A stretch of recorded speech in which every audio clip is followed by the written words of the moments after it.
tiene transición esta cosa. Ya. Muchachos, la columna torácica, bueno, una de las características principales es que es una de las zonas de la columna que es un poco más rígida que el resto, ¿verdad? Tiene menos movilidad en general y eso es producto de la parrilla costal, ¿verdad? Ahora, las vértebras torácicas parten en T1 y terminan en T12, ¿cierto? Por lo general en su totalidad forman una gran cifosis, ¿cierto? Cifosis, que acuérdense que una de las características de las curvaturas de la columna es generar una mejor distribución de las cargas, ¿cierto? Sobre todo cuando estamos de pie. Ahora, la columna torácica tiene una de las particularidades, es que cada una de esas vertebritas articular, además de articular con la de arriba y la de abajo, tiene algunas hemicarillas que nos permiten articular con cada costilla. Y eso es la costocorpórea, que es la articulación de la costilla con el cuerpo vertebral, y la costotransversa, que es en relación a la misma costilla, pero con la apófisis transversa de la columna torácica, ¿verdad? ¿Qué más? Los cuerpos de esta zona de la columna son un poquito más pequeños, ¿cierto? Versus el cuerpo de la columna lumbar, ¿verdad? Y, ¿qué más importante? Las facetas articulares, que además ya sabemos que lo único que la función de las facetas articulares es guiar el movimiento o limitar los movimientos, ¿cierto? Están en una disposición de 60 grados. Ya no están así en 90 en el plano sagital como las torácicas, o sea, como las lumbares, sino que se fueron así, ¿ya? Y eso es importante de ver porque después cuando hablemos de la biomecánica nos cuenta que hacen algunos movimientos de una manera diferente a las lumbares, ¿verdad? Ya. Entonces, esto ya manda lo mismo, ¿cierto? Vértebras torácicas clásicas. Ya. Cuando nos acercamos a la 10ª, 11ª y 12ª vértebras torácicas, se asemejan más a las vértebras de la columna lumbar, ¿verdad? Y acuérdense que tenemos costillas flotantes que son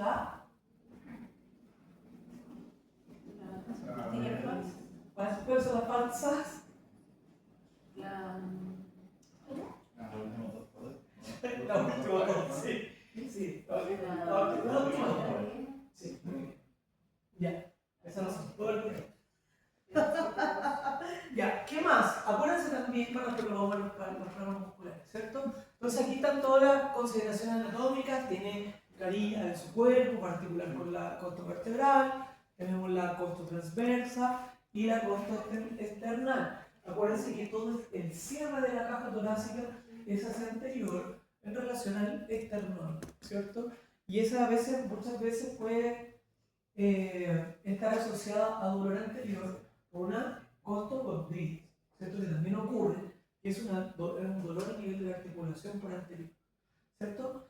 La apófisis espinosa es bastante larga de la columna torácica y muchas veces se sobrepasa, se superpone a la vértebra subyacente, ¿ya?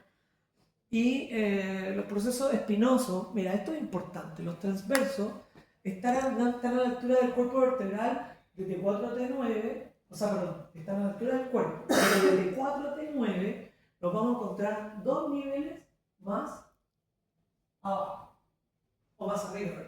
A la espinosa le vamos a encontrar que la transversa va a estar 2 niveles arriba, ¿sí?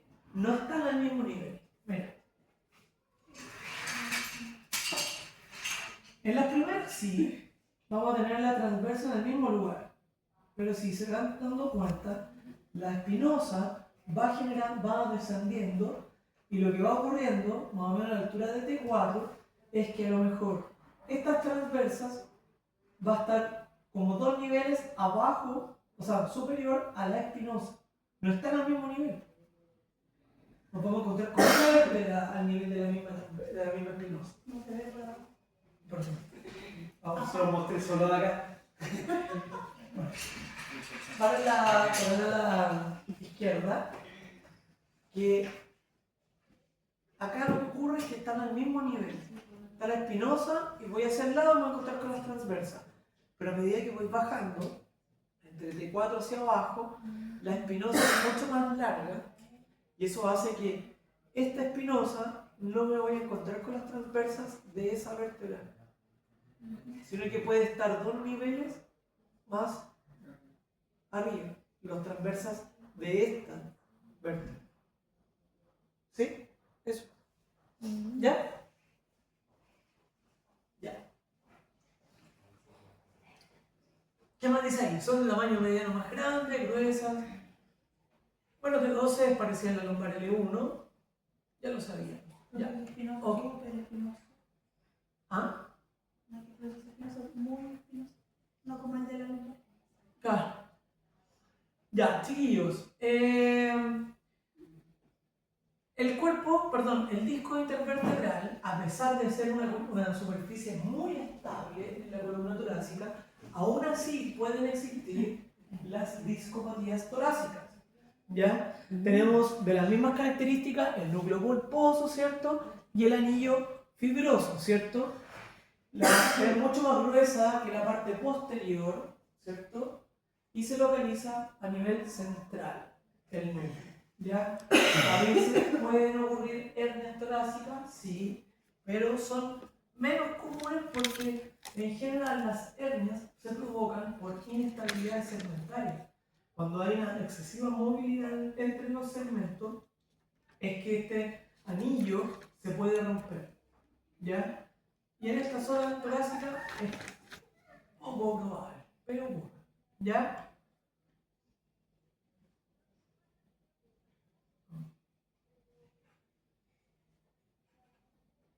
Ahí están las articulaciones, la costotransversa y la costocorpórea o costovertebral, ¿cierto? Que es donde articulan las costillas con la vértebra, ¿verdad? Entonces, vamos a hablar ahora de la disposición facetaria, del movimiento. Como están en 60 grados, es bastante sencillo el movimiento, pero entendemos que cuando hacemos una inclinación anterior o flexión, ¿cierto? Las facetas se desimbrican. Eso significa que va hacia anterior y superior para la flexión. Y para la extensión va a ir hacia posterior e inferior. Eso es como se debe describir.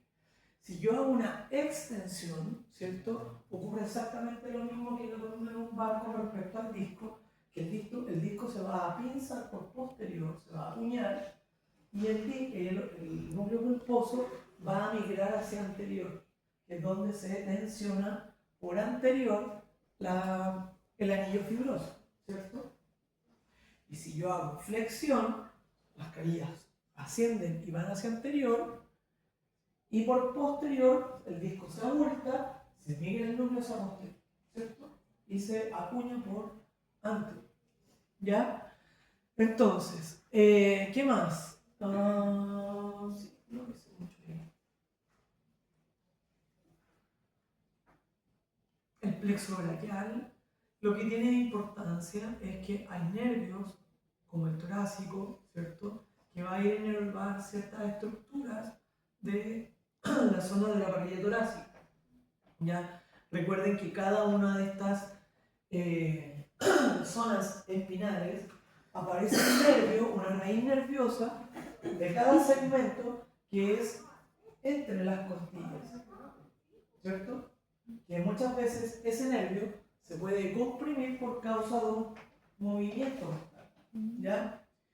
Y que otra cosa importante, que por esta zona también pasa el sistema nervioso autonómico, ¿cierto? El sistema nervioso simpático, ¿verdad?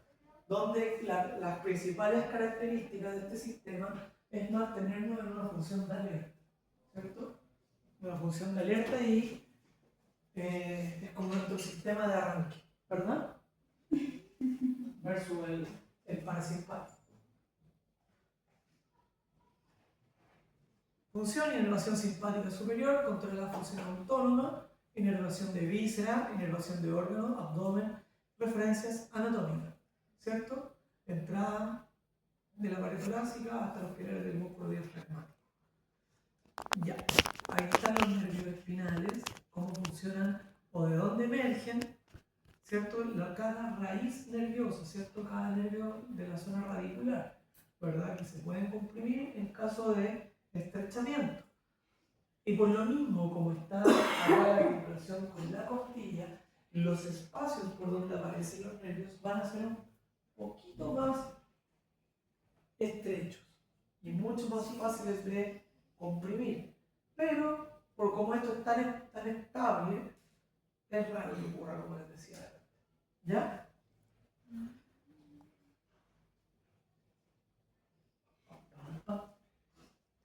Ya, los dermatomas, recordemos neuro, ahí con los profesores de neuro, son bastante sencillos porque están a nivel de la misma vértebra, ¿ya? Lo importante es acordarse que esto, por posterior y por anterior, que la altura de T1 o T2 va a estar asociada a la zona axilar, T3 va a ser el tercer espacio intercostal, T4 a nivel de la glándula mamaria o del pezón, T5, T6, quinto y sexto, séptimo, punta de la apófisis sifoide, T6, apófisis sifoides. De ahí nos podemos saltar fácilmente a T10 porque está a nivel del ombligo, ¿verdad? Entre el ombligo y el sifoides están los otros dos niveles, ¿verdad?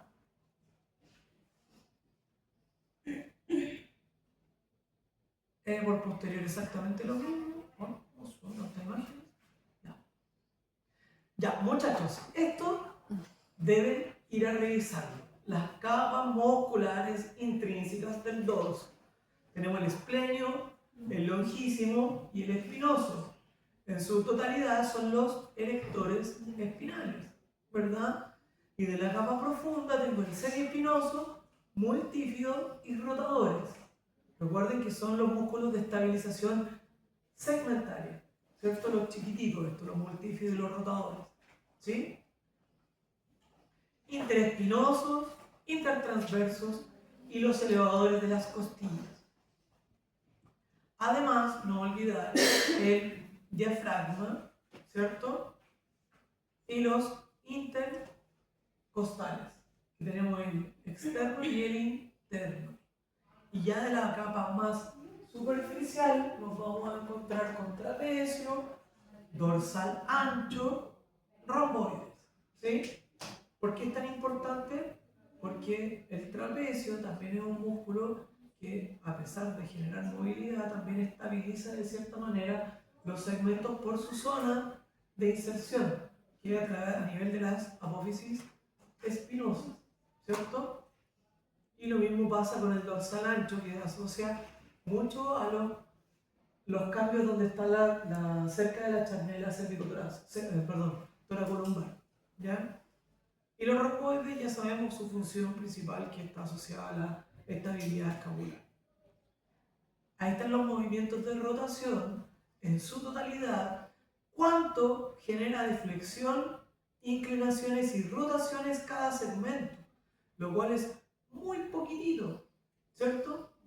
Pero si nosotros nos vamos al movimiento osteokinemático global, la flexión torácica es 45 grados, la extensión 40, la inclinación 25 y las rotaciones 35 grados. ¿Sí?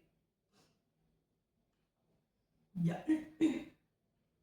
Ya, muchachos, acá es lo que yo les mencionaba, que ya lo conversamos. ¿Qué pasa con las tensiones o hacia dónde se generan los movimientos por causa de esta apófisis de la articulaciones hipoapofisiales, ¿cierto? De las facetas, ¿cierto? Cuando hago extensión, dijimos lo que se tensionaba, ¿cierto? Y también se tensiona el ligamento longitudinal anterior. Y cuando hago la flexión, se va a tensar el ligamento longitudinal posterior, que además también ayuda como estabilidad del disco en los casos de las protrusiones discales posterior. Además de la flexión, en la flexión se va a tensar el ligamento amarillo, ¿cierto? Que eso está asociado a la zona de los pedículos. En la flexión se va a ver ese ligamento ahí. ¿El amarillo? Sí, el amarillo. El amarillo a la flexión. Sí. ¿Ya? Esto creo que está mal. Sí, porque dice extensión, extensión o no. Debería ser flexión, extensión. ¿Nada que ver? Inclinación hacia posterior del cuerpo. ¿Para qué dice ahí? Extensión. Inclinación hacia posterior del cuerpo de la vértebra. Básicamente lo posterior, mismo. Tensión posterior del disco. El disco intervertebral se comprime hacia posterior. Movimientos de extensión se ve eliminado por el pobre. Ya, esto está malo. Esto es tensión anterior del disco, Anterior. ¿cierto? Y la inclinación, eso está bien. Y lo de abajo también está bien. Y en la, aquí debiese decir flexión, inclinación, no está No, es puesto. lo mismo. Es lo mismo, ya. Sí, está mal. Entonces, en la flexión se inclina hacia anterior el cuerpo vertebral de la vértebra superior, tensión posterior del disco en la flexión, ¿está bien? Ahí sí. Y el disco intervertebral se comprime hacia anterior. ¿Ya? Movimiento de extensión, el movimiento de flexión no se ve limitado por la espinosa. No, ¿ya? No es así. Está repetido. Hola, ¿cómo están? ¿Con frío? ¿No? ¿Sí? Ya. Ya, muchachos. Las inclinaciones o flexiones laterales es diferente. Aquí aparece que la faceta ipsilateral va a descender, ¿cierto? Y la contralateral va a ascender. En general,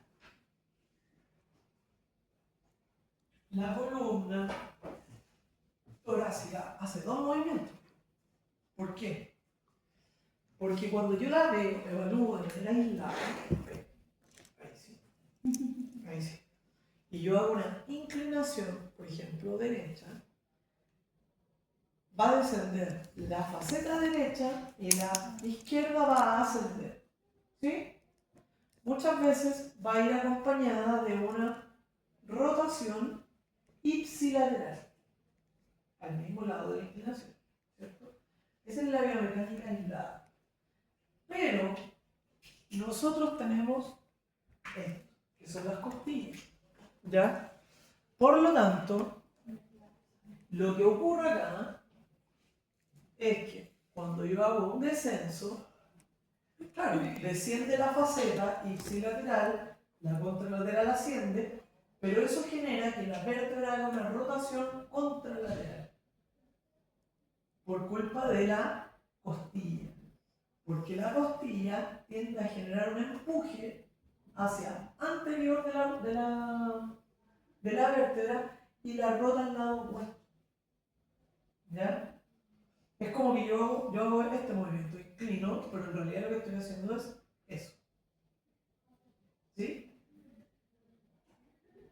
Porque cuando yo hago esto, que también es una forma de inclinar, ahí sí rotarían las vértebras hacia el mismo lado. Pero también puedo, si yo hago una inclinación no funcional, que es esto solamente pura, ocurre esto y rota la vértebra hacia el lado opuesto. ¿Sí? ¿Se entiende? Entonces, las facetas del lado derecho se dirigen posterior inferior, ¿cierto? Las facetas contralaterales se dirigen hacia anterior superior. La costotransversa se mueve hacia abajo, ¿sí? ¿Ya? La costilla ipsilateralmente asciende, ¿cierto? Y rota anterior por la costocorpórea, ¿sí? O sea, si yo hago esto, me inclino, la vértebra en la transversa, la costilla en la transversa desciende, porque me estoy inclinando, pero en la zona vertebral en el cuerpo, la costilla va a ascender, ¿sí? Entonces, cuando asciende, va a rotar hacia posterior, ¿cierto? Y empuja hacia anterior la vértebra. Por eso que ocurre este movimiento de rotación contralateral. Eso es lo que ocurre, ¿sí? Entonces, cuando asciende, rota al anterior la costilla, impacta a través de la hemicarilla inferior la vértebra superior y la empuja en la rotación opuesta. ¿Se entendió ese movimiento de biomecánico? ¿Ah? Claro, porque está así. Por ejemplo, aquí está mi costilla. Entonces, cuando ella inclina, esto desciende acá, pero aquí hace esto. Y la empuja para el lado opuesto. ¿Sí? ¿Se entiende eso, verdad? Sí. Ya. Lo otro importante es que cuando yo inspiro, la costilla genera una rotación posterior, donde y eso hace que los ángulos costales asciendan, ¿sí? Y eso explica el movimiento de asa de Ball, ¿cierto? Se supone que cuando nosotros respiramos aumenta el diámetro arteroposterior y el diámetro transversal, ¿verdad? Asociado también al descenso del diafragma, ¿ya? Porque el diafragma tiene inserción en la zona inferior, en los ángulos de las últimas costillas, aquí, ¿sí? Ya.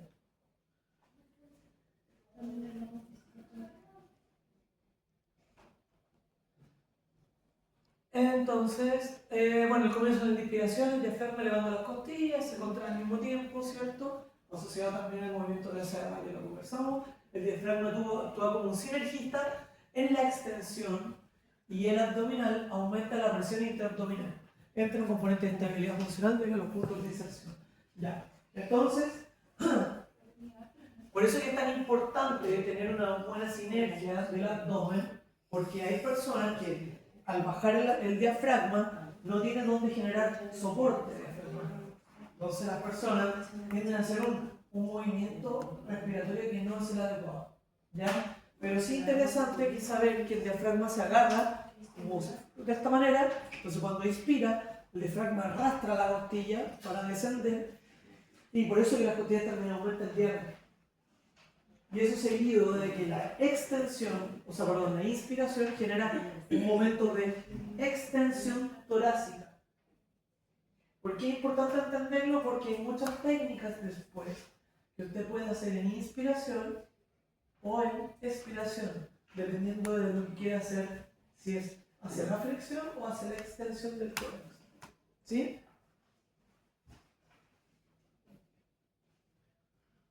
Sintomatología asociada a dolores torácicos, dolores pleuríticos, esto lo verán lo más probable en cardiorrespi, ¿cierto?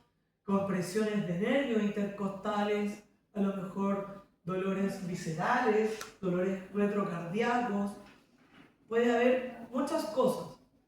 Así como también mencionamos en la zona lumbar que habían dolores que son referidos, ¿cierto? Producto de un síndrome facetario, por ejemplo, de la zona baja, que pueden ir hacia la zona lateral, glúteos o cadera o por anterior. En la zona torácica también tengo dolores más o menos referidos, que son estos clásicos dolores interescapulares, ¿cierto? Hay diferentes tipos de causas de dolores torácicos, principalmente los musculoesqueléticos, que tienen el mayor porcentaje. Existen orígenes respiratorios, ¿cierto? Dolores por causa de una bronquitis, por ejemplo, psicogénicos, gastrointestinales, cardiovasculares y otros, ¿cierto? El herpes zóster, por ejemplo, si le aparece en la prueba, es un dolor característico, ¿cierto? En la zona baja del tórax, por anterior, que va desde posterior hacia anterior, es un dolor muy característico, muy agudo y que a veces se asocia a pústulas en la zona de la piel, con coloración también, ¿verdad? Los dolores gastrointestinales, por ejemplo, los reflujos gastroesofágicos, dan dolor a nivel central en el pecho, ¿cierto? No solamente en la zona baja de la zona del sifoide, sino que muchas veces a nivel torácico central. Y que pueden a veces confundirse con problemas cardiovasculares. A veces hay condiciones cardiovasculares que también generan dolores centrales y se confunden con dolores gastrointestinales. ¿Sí? Así que también es importante considerar. ¿Ya?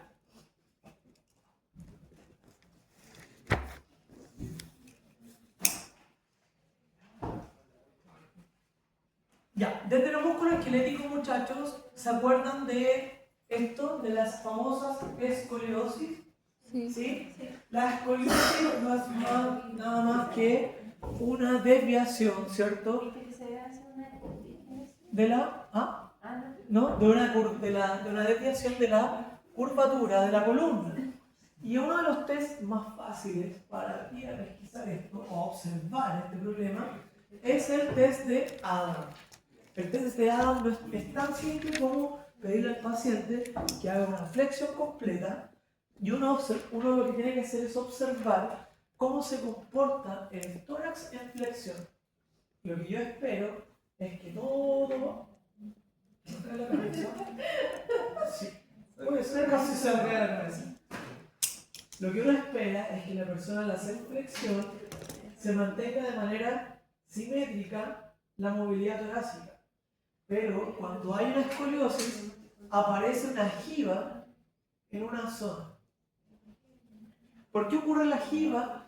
Porque como la escoliosis tiene una forma de esta manera en el plano frontal, la zona donde está la rotación está la vértebra empujando los ángulos costales. Y eso es lo que nosotros vemos.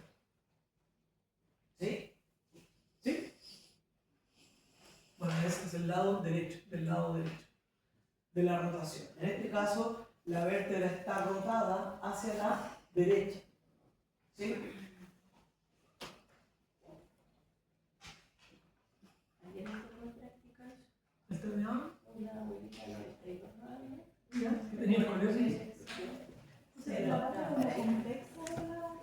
Esta parte como compleja de la escoliosis sería como... ¿Dónde está la jiba? Sí. Exacto. Ya. Pero siempre es como por escoliosis de la jiba o puede pasar por otras cosas. De nuevo, no entendí. ¿Siempre fue escoliosis de la jiba o Sí. puede pasar por otras cosas? Sí, por lo general, sí. Por lo general sí. Sí, porque hay un alineamiento y si hay una cifosis, la convexidad es derecha, ¿cierto? Al agacharse, se ve. Pero siempre que se ve normalmente como grave. ¿De qué depende la gravedad del No, ángulo del de ángulo Coe? del... ¿Ah? ¿De qué? Sí, por el ángulo. Sí, hay un ángulo de Coe que se marca entre la primera vértebra que está inclinada y rotada, se traza una línea, y la última vértebra de la curva, ¿cierto? Se traza la otra línea. Y esas dos líneas no se entrecruzan acá, sino que se tira una línea perpendicular al primer eje y una perpendicular con respecto al segundo. Y el entrecruzamiento de esas dos perpendiculares, ese es el ángulo de Coe. ¿Sí? Un ángulo de 12, de 16, no es tan importante versus 45 grados. ¿Cierto? Ahora, en niños chiquillos, lo único que importa es que el ángulo de Coe no aumente en los meses venideros. Si va aumentando progresivamente a medida que van avanzando los meses, quiere decir que el niño puede ir casi a cirugía. ¿Ya? Porque, ¿qué pasa cuando tengo una escoliosis muy marcada? O una escoliosis que va aumentando en el avance o progresando muy rápido. ¿Qué puede provocar? Ayer tenía problemas respiratorios la paciente. Compresión de estructuras primero, Cambiar de patrón ventilatorio. cambiar el patrón, ¿cierto? Pero principalmente compresión de estructuras viscerales. Y tenía una disquinesia. Sí, es que en general la escoliosis se da por desbalance, ¿cierto? La mayoría son idiopáticas, pero cuando se provoca la escoliosis, claramente hay una alteración a nivel de los balances musculares y siempre nos vamos a encontrar con disquinesias escapulares. Sí, de todas maneras. ¿Ya? ¿Qué más? La evaluación de la correa clásica. Aquí esto lo vamos a hacer ahora. Ya viene lo práctico. Evaluación estructural. Movimientos activos. Evaluación por condición. Ya, aquí viene. Ya, nos vamos a ir a lo práctico. Ya, un paciente.